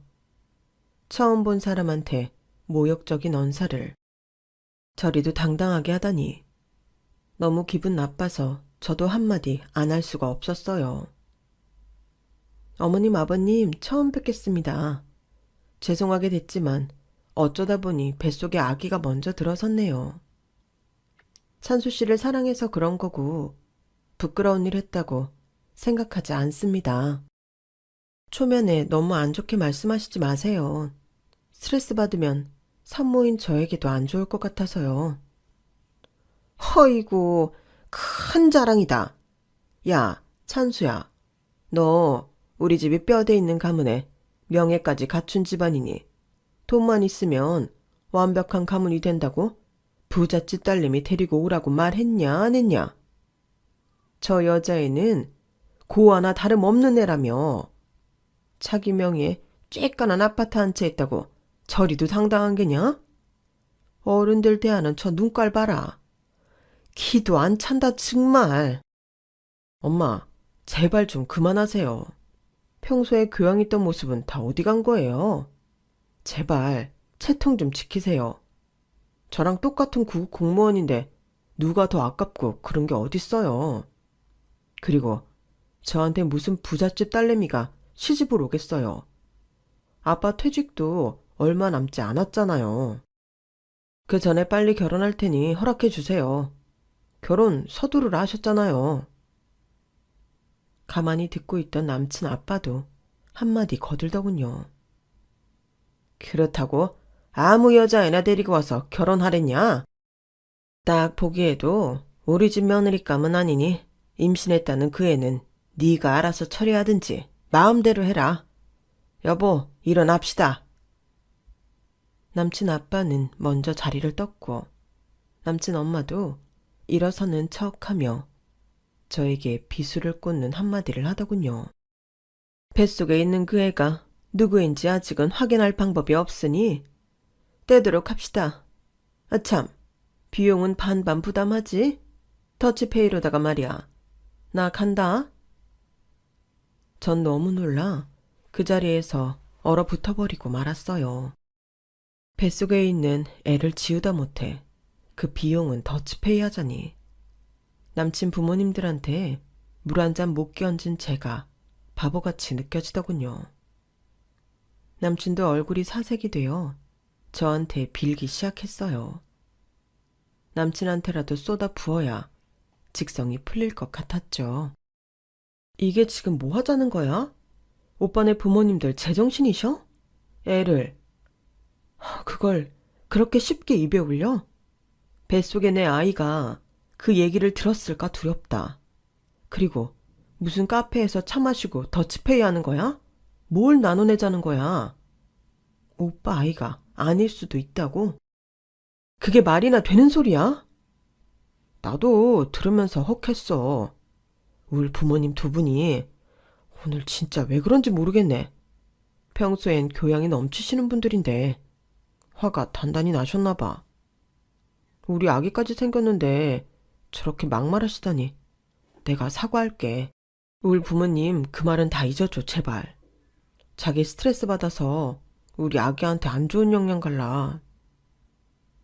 엄마 아빠 이런 게 내 탓도 아니고 어떻게 나한테 이렇게까지 모욕을 줄 수 있어. 나 이 아기 낳아서 혼자 잘 키울 수 있으니 우리 헤어져. 다신 결혼 얘기 꺼내지 말고 꺼져달라고. 호기롭게 남친과 이별 선언은 했지만 매일 직장 옆자리에서 만나는 사이인데 그리 쉽게 헤어질 순 없었죠. 게다가 내 뱃속엔 남친의 아이까지 자라고 있었으니까요. 남친은 시시각각 용서를 빌었어요. 배도 불러오는데 다른 사람들이 알아채기 전에 얼른 혼인신고하고 우리 사이를 공표하자면서요. 그때까진 아직 동료들에게 우리 사이를 비밀로 했었거든요. 임신 사실은 물론이고요. 전 입덧 때문에 살이 10kg이나 빠져버렸고 남친은 마음고생 탓에 역시 10kg 넘게 빠져서 수척했어요. 남친은 지속적으로 본인이 시댁의 든든한 방패막이가 되어주겠다며 절 설득했죠. 그 설득이 반은 거짓말일 거라고 생각하면서도 우리 아이를 아빠 없는 아이로 태어나게 하고 싶지 않았기에 전 남친과 혼인신고하기로 마음먹었어요. 혼인신고까지 했다고 하자 남친 집안에선 가족 모임에 절 부르더군요. 이번에 또 아기를 어쩌고 하면 진짜 물 한 잔이라도 끼얹고 나오리라 다짐했죠. 다행인지 불행인지 순순히 결혼식을 하라고 하더군요. 시누이와 도련님까지 있어서 그랬는지 시부모들은 그 전과 같은 막말을 씨부리진 않았어요. 얘 며느리야. 혼인신고까지 한 마당에 며느리라고 부르지 뭐. 옛다. 여기 예단 목록이 쭉 적힌 노트다. 내가 친히 잡지에서 오려서 사진까지 붙인 것들도 있으니 잘 살펴보고 똑같은 걸로 해와라. 시모가 제 앞에 툭 던진 스프링 노트를 펼쳐보니 화려한 예단 목록들이 좌르르 적혀 있더군요. 거의 책만큼 두꺼웠죠. 이태리 소파와 침대, 화장대 세트 옆엔 4천만 원이라 적혀 있었고 화장실 변기까지 수입산으로 고쳐놓으라는 목록이 있었어요. 쭉 끝까지 예단 목록을 보던 전 도저히 안 되겠다 싶어 한마디 했어요. 어머님, 저희는 소박하게 결혼하기로 했습니다. 제 명의로 된 18평 아파트에 들어가서 같이 살기로 했어요. 좁지만 방 2개짜리이니 아이 1명 낳고 충분히 살 수 있어요. 말도 안 되는 소리 마라. 너희 시아버지가 현재 고위급 공무원인 거 까먹었냐? 사회적 체면이 있지. 아들내미 18평짜리 오래된 아파트에서 신혼살림한다는 거 소문나면 개망신이야. 우리가 모아놓은 돈이 1억 있으니 30평대 아파트 반전세 1억에 180만 원짜리로 들어가라. 우리가 보증금 1억 대줄 테니 30평 아파트 들어가서 내가 준 예단 목록 그대로 다 살림 채워 넣어라.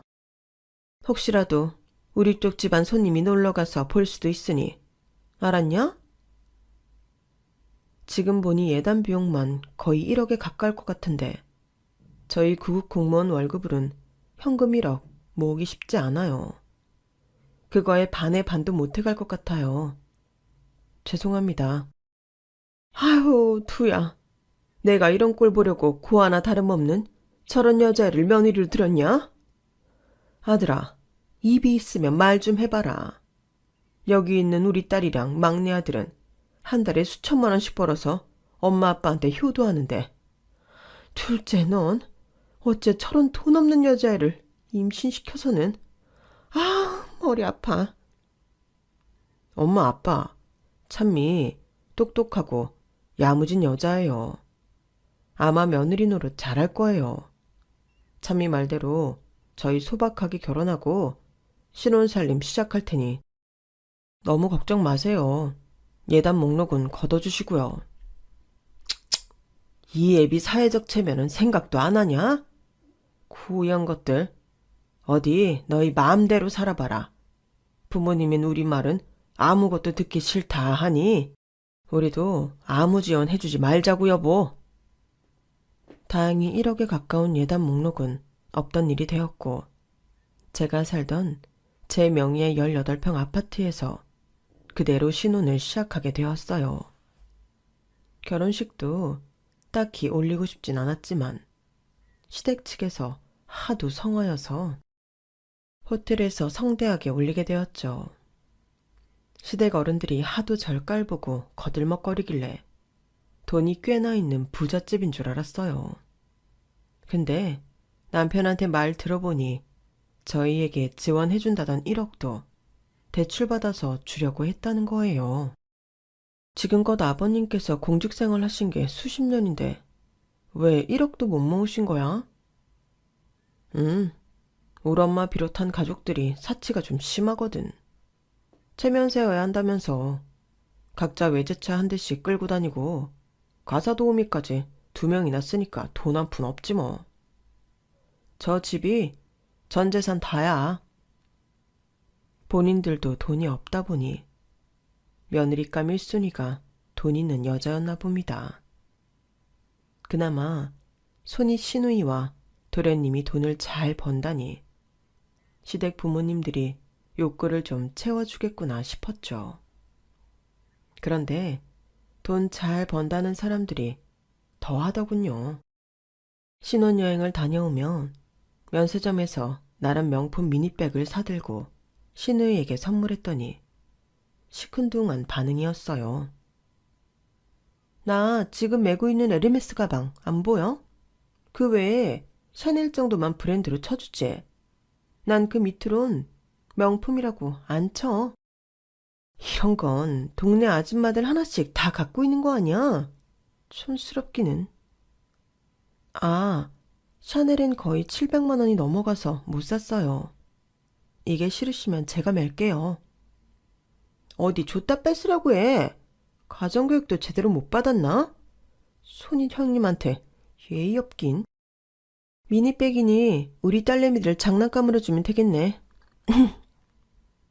누가 누구한테 예의 없다고 하는 건지 어이없었죠.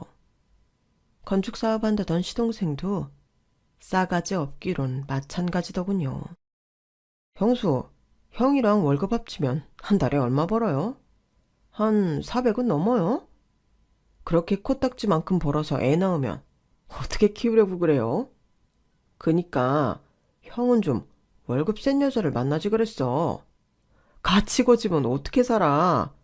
둘이 아주 손 빨고 살아야겠네. 야, 너 지금 형이랑 형수한테 그게 무슨 말버릇이야? 네가 우리 결혼하는데 뭐 한 푼이라도 보태준 거 있냐? 가족이라고 축의금도 안 내고 식사 쿠폰 받아갔다며? 아, 축의금 안 낸 게 그리도 섭섭했어. 지금 주지 뭐. 내 현금 가방에서 한 100만 원 주면 안 섭섭하려나? 까짓 건 뭐 껌이지 뭐. 자, 여기 있어. 시동생은 5만 원짜리 20장을 우리에게 던지듯 난리더군요. 이까지 100만 원 안 받고 말지. 지금 형한테 뭐 하는 짓이에요? 나도 손이 형수니 제대로 예의 차리세요. 여보, 일어나서 집에 갑시다. 전 남편과 씩씩대며 시댁을 나와 우리 집으로 향했어요. 벌써 임신 막달이 되어 배는 볼록해졌는데 시댁만 갔다 오면 스트레스를 온팡 받아서 그런지 뱃속에 있는 아이가 요동을 치더군요. 작지만 평화로운 우리 집이 제일 편안했어요.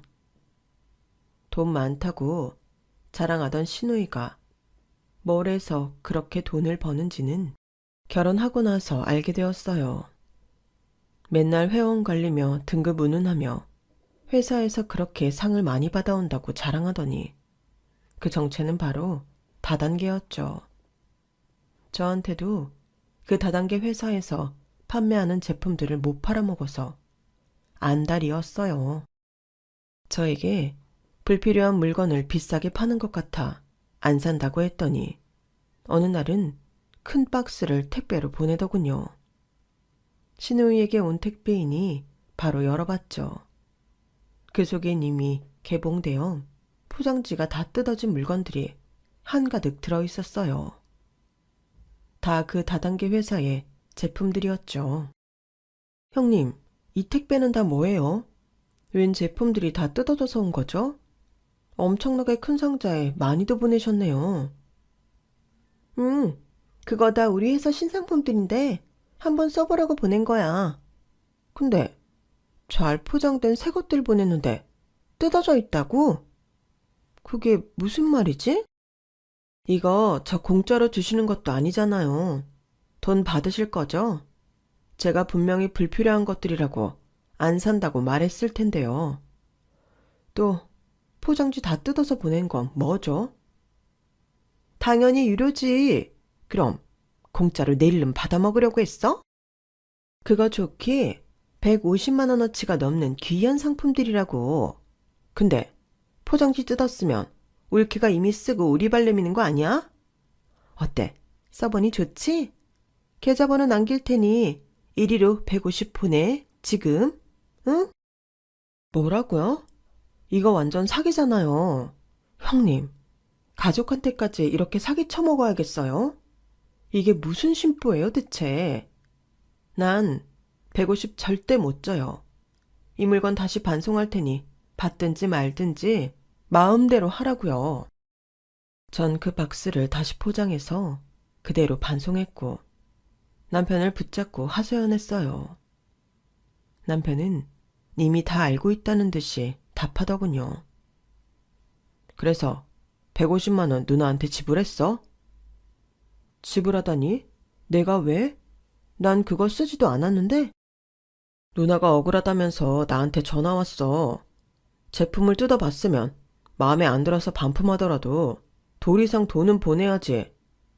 가족끼리 그러는 거 아니야, 자기야. 뭐? 이거 날 완전 가해자로 몰아가네? 진짜 억울하다. 내가 거짓말이라도 했다는 거야? 아니, 여보, 우리 출산일이 다가오는데 이런 일로 열내지 말자. 그냥 누나가 잘못했다고 칩시다. 다 잊어버리자고. 출산이고 뭐고 화가 머리 끝까지 났어요. 뭐 이런 사람들이 다 있나. 피는 안 섞였어도 가족이라 여기며 살고 있는데 도저히 시댁 식구들한텐 정이 가지 않았죠. 그 후 전 순산하여 3.2kg의 건강한 딸아이를 갖게 되었죠. 남편과 의논한 대로 우리 부부의 이름과 비슷하게 김찬솔이라고 장명했어요. 신우이는 이미 결혼을 하여 무려 4명의 아이를 두고 있었어요. 신우이의 남편은 신우가 다단계로 돈을 많이 벌어오자 아이의 전업주부 역할을 자처하는 백수였죠. 그나마 신우이가 다단계 수완이 좋았는지 수익이 많아 4명의 아이들에게 월 1,000만 원 가까운 사교육 비용을 쏟아부으며 살더군요. 저희 찬솔이가 겨우 4살 되던 해 시댁에서 다 같이 밥을 먹는데 시모는 우리 아이와 신우이의 아이들을 비교하며 찬솔이를 깎아내리더군요. 우리 딸내미 애기들은 무려 3개국어를 한다는구나. 영어, 중국어, 한국어 말이야. 원어민 과외로 얼마나 교육을 잘 받았든지 완전 모국어처럼 하더라니까. 며느라, 니네는 애를 영어 알파벳이라도 좀 가르쳤냐? 돈이 없어서 어디 학원 하나라도 제대로 보낼 수 있겠냐? 어머님, 우리 찬솔이 아직 4살이에요. 어린이집 잘 다니고 있으니 나중에 때 되면 학원 1~2개 보내야죠 뭐. 아직은 외국어 가르칠 시기는 아니라고 생각해요. 외국어는 어릴수록 스펀지처럼 쫙쫙 흡수한다더라. 돈 없는 니네야 뭐. 맞벌이 해봤자 생활비 대기도 빠듯하겠지. 아, 한심한 것들. 어머 어머님, 무슨 말씀을 그렇게 하세요. 요즘 공무원 되기도 얼마나 어려운데. 저희 보고 한심하다뇨. 아버님도 공무원으로 퇴직하셨잖아요. 네 아버지처럼 고위 공무원이랑 말단 공무원이랑 같냐?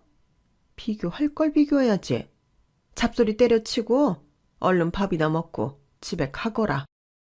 어르지만 똘똘하여 분위기 파악 다 할 줄 아는 찬솔이에게 더 이상 못 볼 꼴 보이기 싫어서 얼른 자리에서 일어나 집으로 돌아왔죠. 부자는 망해도 3대를 간다는 말이 있죠. 하지만 신우이가 다단계로 돈 버는 거나 시동생이 건축 사업을 시작한 거나 둘 다 탄탄한 사업은 아니었기에 경기가 안 좋아지자 양쪽 모두 삽시간에 무너지더군요. 우선 경기가 호황일 땐 회원수도 많고 수천만 원씩 수익을 내던 다단계가 폭삭 망하고 말았어요. 애 넷에 백수 남편까지 먹여 살리던 신우이도 졸지에 거지가 되고 말았죠. 평생 수천씩 벌 줄 알고 펑펑 써대던 생활비 때문에 저축도 거의 하지 못했더라고요. 남은 건 월세로 호화롭게 생활하던 보증금 2억, 집뿐이었죠. 신우이의 삶이 겉으로 보기엔 참 럭셔리했지만 현미경을 들고 안을 자세히 들여다보니 주위 사람들에게 빚을 엄청 지고 살았더군요. 그 빚을 감당 못한 신우이는 결국 야반도주하고 말았어요. 백수였던 신우이 남편은 자기 와이프 찾겠다며 4명의 자식은 뒷전으로 하고 같이 집을 나가버렸죠. 시모와 시부는 딸 걱정도 걱정이었지만 일단 눈앞에서 깽깽 울고 있던 4명의 손주들을 거둬야 한다는 부담감이 큰 것 같더군요. 양육의 부담을 저에게 일부 전가하더라고요. 내가 도저히 4명이나 되는 손주들을 못 보겠다. 어떡하니? 며느리 네가 좀 도와주지 않으련? 어머 어머님, 저희 부부도 찬소리 보느라 정신이 없어서는 없는 형편에 등하원 도우미까지 쓰고 있어요. 맞벌이인 저희한테 형님 아이들을 맡기시면 안 되죠. 아, 가족끼리 이러기냐 정말? 졸지에 지부모랑 연락 끊긴 시조카들이 불쌍하지도 않더냐? 어떻게 단칼에 거절할 수 있냐? 너 정말 인간이 그러는 게 아니다. 나중에 천벌받아. 어머니께서 한 번이라도 저희 찬솔이 칭찬해 주시고 저희 부부한테 좋은 말씀 해주신 적 있으세요? 형님이 맨날 돈 잘 번다고 자랑하시면서 우리한테 돈 한 푼 보태준 적 있냐고요? 왜 아쉬울 때만 가족 운운하세요? 어머님, 아버님 지금 하시는 일 없고 연금으로 편히 사시잖아요. 아이들 내 보는 거 금방 적응하실 거예요. 아주 갓난 아기들도 아니잖아요. 시모는 저의 거절에 씩씩대며 돌아갔어요. 제 말이 다 사실이었거든요. 지금껏 저희에게 진짜 가족처럼 친절하고 끈끈하게 대해줬다면 제가 그렇게 모질게 나오진 않았을 거예요. 시모가 바로 남편에게 고자질했는지 남편이 제게 따지더군요. 아니, 누나 애들이 불쌍하지도 않아? 한 명쯤 맡아드리겠다고 하면 어디 덧나? 졸지에 아이들 넷을 떠맡은 우리 엄마 아빠가 촬영하지도 않냐고. 사람이 그러는 게 아냐. 자기도 어머님이랑 똑같이 말하네. 결국 또 나만 나쁜 년 되네. 당신 결혼할 때 나한테 뭐라고 그랬어? 시댁의 방패막이가 돼주겠다고 했잖아. 그 약속 다 잊었어? 이젠 방패가 아니라 오히려 시댁 식구들이랑 짬 짜먹고 날 공격하고 있네. 나 또 가해자 만들 거야? 으이구, 너랑은 진짜 대화가 안 된다. 툭 하면 피해자 행세하고. 아휴, 내가 우리 엄마 아빠 말 듣고 부잣집 딸내미한테나 장가갈 걸. 후회된다, 후회돼. 뭐? 지금 말 다 했어? 그럼 지금이라도 이혼하고 당장 부잣집 딸내미 잡아서 재혼해. 본인이 그럴 능력이나 외모가 되는 줄 알아? 어디서 왕자님 행세야? 남편과는 시댁 이야기만 나오면 늘 으르렁대며 싸웠어요. 진짜 방패막이가 되어주고 착하기만 할 것 같았던 남편은 결혼 후 점차 본색을 드러냈죠. 역시 팔은 안으로 굽더군요. 그 해에 시댁 식구들한테 마가 꼈는지 안 좋은 일은 연달아 일어났어요. 경기가 침체되자 시동생네 회사는 먼저 건물을 다 지어주고 대금을 못 받는 일이 두세 개 터지고 말았죠. 작은 스타트업 회사였기에 부실 채권이 연달아 뻥뻥 터지자 회사가 망한 것은 물론이며 시동생 개인에게도 채무가 생기고 말았어요. 돈 잘 번다고 공무원 커플인 우리를 무시하던 게 엊그제 같았는데 시동생 본인이 빚더미에 앉게 된 거죠. 시모와 시부는 막내 아들 사업을 살려보겠다며 여기저기서 돈을 꾸러 다녔어요. 물론 저에게도 돈 부탁을 하더군요. 아주 파렴치하게 말이죠. 며느라, 너 그 시동생 사업이 어려워져서 개인 빚만 7억 원이 생겼다. 다 파산하게 생겼으니 가족이 십시일반 모아서 도와줘야 하지 않겠니? 달리 가족이니 어려울 때 도와줘야지. 안 그래? 도련님 사업이 망했는데 저보고 뭘 어떻게 도우라는 거죠? 저희 돈 없는 거 뻔히 아시잖아요. 돈이 왜 없어? 네 명의로 된 아파트 있잖니. 그거 부동산 한창 오를 때 6억까지 올랐었잖아. 이젠 좀 떨어져서 한 5억 되겠네. 그거 팔아서 일단 급한 불부터 끄자. 어머님, 이건 연락 끊긴 저희 아빠가 남겨주신 유산과도 같은 집이에요. 저한테 이 재산이 전부인데 이걸 팔으라고요?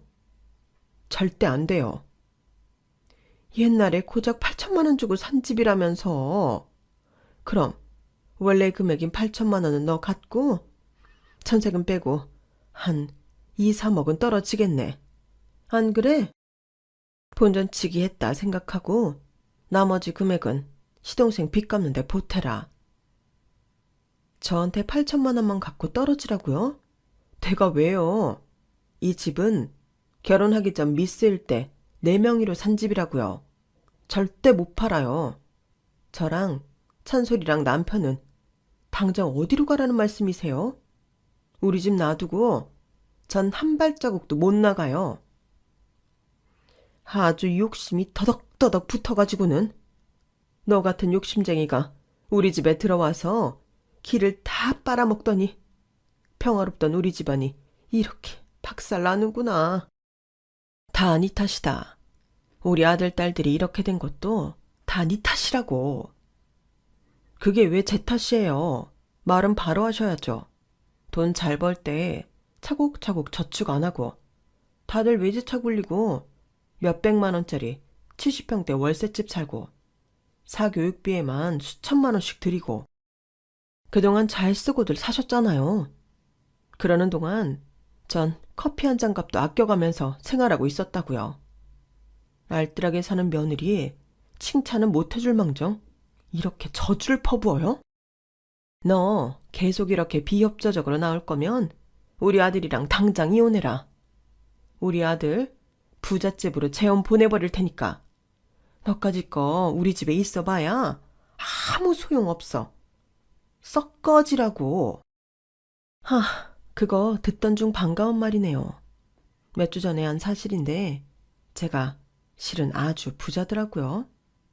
돌아가신 아빠로부터 받은 300억짜리 건물에서 월세 억씩 받으며 살게 됐어요. 당신 아들이랑 당장 이혼하고 이 빈대 같은 집안이랑은 연 끊고 내 딸만 데리고 호화롭게 살 테니 걱정 마시라고요. 뭐? 그게 무슨 말이냐? 며느라, 찬찬히 자세히 말해봐. 갑자기 300억짜리 건물이 어디서 생겨? 너 지금 CM이한테 뻥치는 거 아니지? 그게 사실이었어요. 몇 주 전 우연히 알게 된 사실이었죠. 그날도 어김없이 하루 일정을 마무리하고 퇴근하려는데 모르는 번호로 전화가 울리더군요. 여보세요? 김찬미 씨 전화번호 맞죠? 나 예전에 같은 동네 옆집 살던 미진이 엄마인데 혹시 기억하니? 저랑 어렸을 적 단짝 친구였던 미진이 엄마의 전화였죠. 저희 동네가 지방에서 나름 부촌이었기에 미진이네도 꽤 잘 살았던 걸로 기억나더군요. 미진이 엄마는 저희 엄마와도 참 가깝게 지냈었죠. 어머 아주머니 안녕하세요. 제 전화번호는 어찌하시고 진짜 오랜만이네요. 어떻게 지내세요? 미진이도 잘 있죠? 응, 그럼 미진이 결혼해서 잘 살고 있지. 찬미야, 아줌마가 하는 얘기 잘 들어. 너희 아빠가 얼마 전에 돌아가셨어. 여기 프랑스 요양원에서 말이야. 정말요? 아빠가 돌아가셨다고요? 아주머니께서 그걸 어떻게 하셨어요? 남편이랑 프랑스 여행 중에 네 새엄마 알지? 그 여자를 우연히 만났어. 그동안 왜 연락이 끊겼냐? 찬미 아빠는 어떻게 된 거냐? 하고 추궁했더니 순순히 말하더구나. 네 아빠랑 10수년 전에 여행 갔다가 같이 사고를 당했대. 교통사고였는데 네 아빠가 뇌를 크게 다쳐서 기억도 다 잃어버리고 지능도 완전히 어린아이가 돼버린 거지. 그 여자는 멀쩡했는데 만신창이가 된 네 아빠를 책임지기 싫어서 이혼 신청해버리고 요양원에 맡겨놨다지 뭐냐. 뭐라고요? 그럴 줄 알았어요. 우리 아빠가 날 그렇게 버릴 사람이 아닌데 갑자기 연락이 끊겨서 얼마나 당황했다고요. 그래, 네 아빠가 외동딸인 널 얼마나 끔찍이 사랑하셨는지 내가 알지. 그 새엄마란 여자가 말하길 이혼하면서 프랑스에 있던 네 아빠 재산은 자기가 가졌대. 하지만 한국에 있던 재산은 손 안 댔다면서 자기 나쁜 사람 아니라고 손살을 치고 도망가듯 사라지더구나. 네 아빠를 방치해둔 그 요양원 주소만 알려주고 말이야. 아빠는 대체 언제 돌아가신 거예요? 공교롭게도 아줌마가 그 프랑스 요양원에 도착했을 때 상태가 위중했어.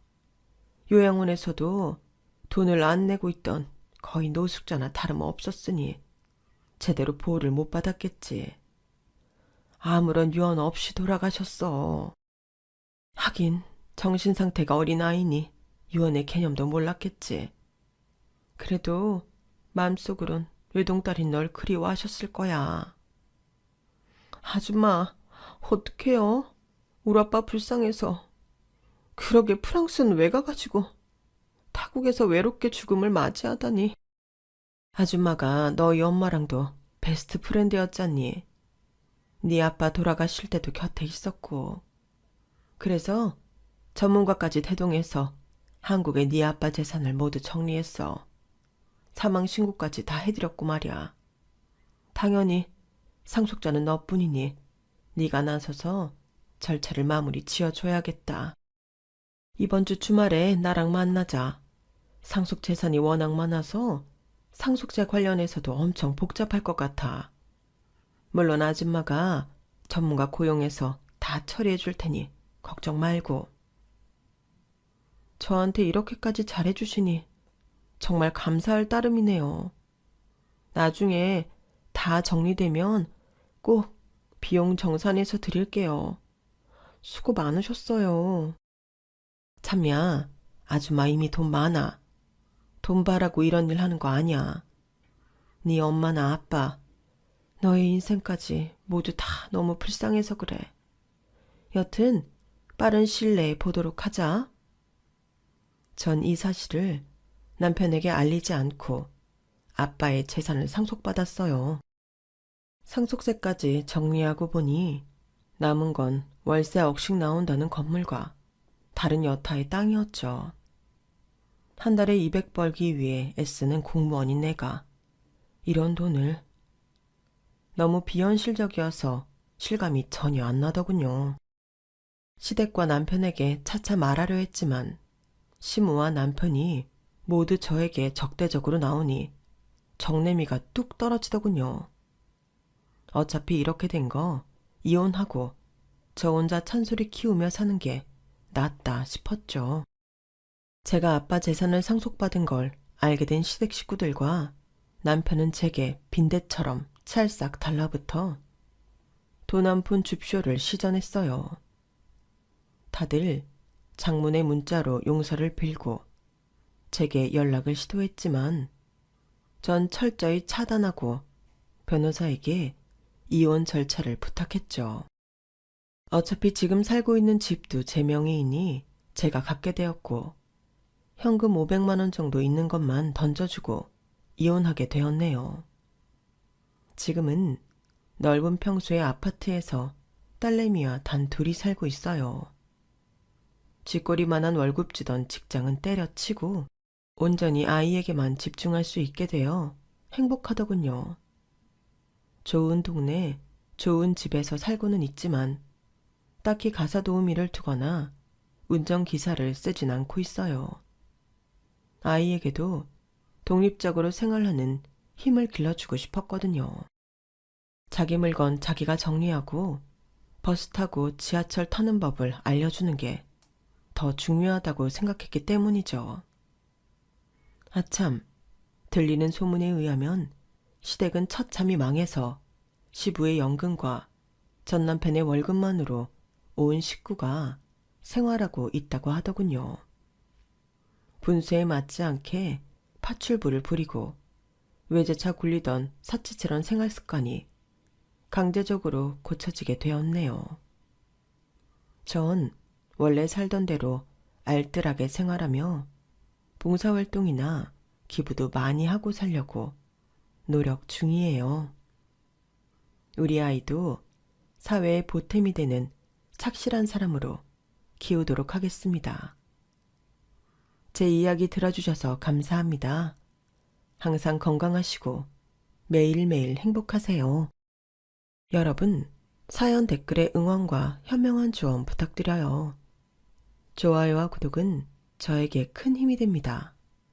오늘도 좋은 일 가득하세요.